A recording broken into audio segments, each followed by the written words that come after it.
जब मैंने ये चैनल शुरू किया था तो मैंने ये कभी नहीं सोचा था कि मैं किसी इंडियन एथलीट पे इतनी जल्दी वीडियो बनाऊंगा।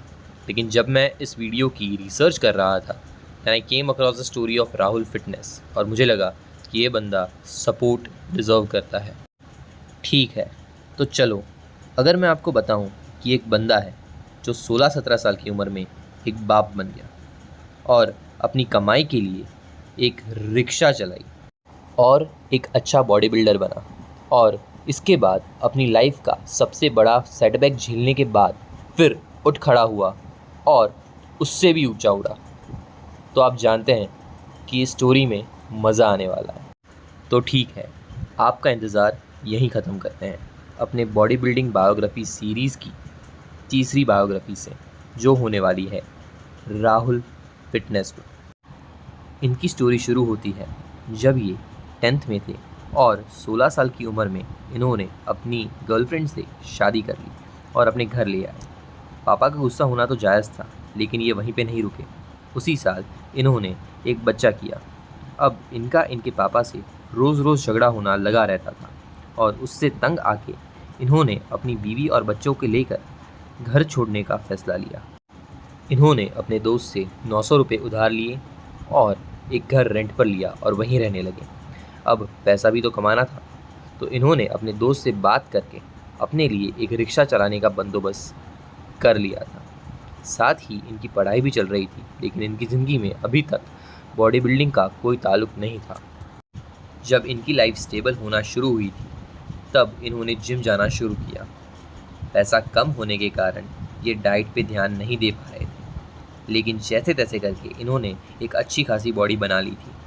अब साल था 2015 और एक शो में इन्होंने गुरुजी को देखा, यानी कि मुकेश गहलोत जी को देखा और मन ही मन में उन्हें अपना कोच बनाना चाहा। उनकी वाइफ ने उन्हें कॉन्फिडेंस दिया कि वो गुरुजी से बात करें, जो उन्होंने की भी, और अब वो गुरुजी की छत्रछाया में वर्कआउट करने लगे।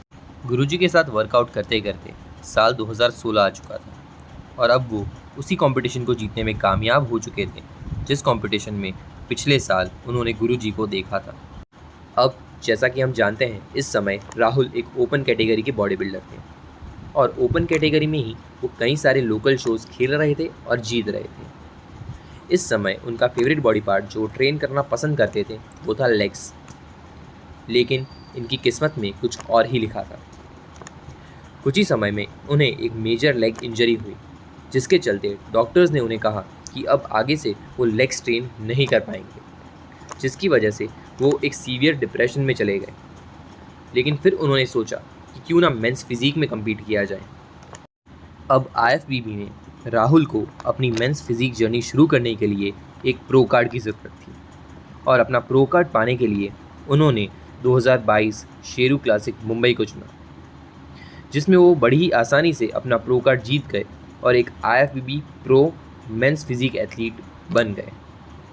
एक साल की कड़ी मेहनत के बाद, ठीक एक साल बाद 2023 में जिस शो में उन्होंने अपना प्रो कार्ड जीता था, यानी कि शेरू क्लासिक, उसी शो में वो फिर से कम्पीट करते हैं, लेकिन इस बार प्रो कैटेगरी में, और सेकंड रैंक लाने में कामयाब रहते हैं। तो चलिए अब बात करते हैं राहुल की पर्सनल लाइफ के बारे में।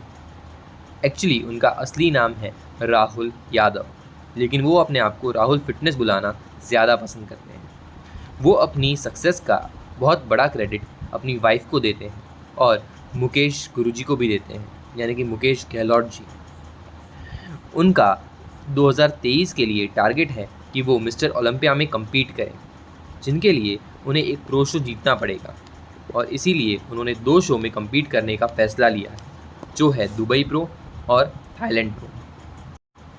कुछ 2-3 साल पहले राहुल ने यूट्यूब पे एक यूट्यूब चैनल बनाई थी, जिस पे वो वर्कआउट और बॉडी बिल्डिंग से रिलेटेड कुछ टिप्स दिया करते थे। उन्होंने ये चैनल कुछ 2 या 3 कॉलेज के बच्चों के साथ मिलकर बनाई थी, लेकिन कुछ ही समय के बाद इन बच्चों में और राहुल में कुछ आपसी मुठभेड़ हुई, जिसके कारण से उन्होंने वो चैनल डिलीट कर दी और इसी वजह से उन्हें अपनी यूट्यूब जर्नी फिर से एक नए सिरे से शुरू करनी पड़ी।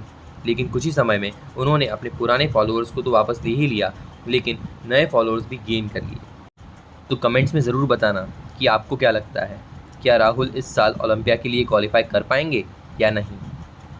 ठीक है, तो आज के लिए बस इतना ही। फिर मिलते हैं किसी और वीडियो में किसी नए टॉपिक के साथ।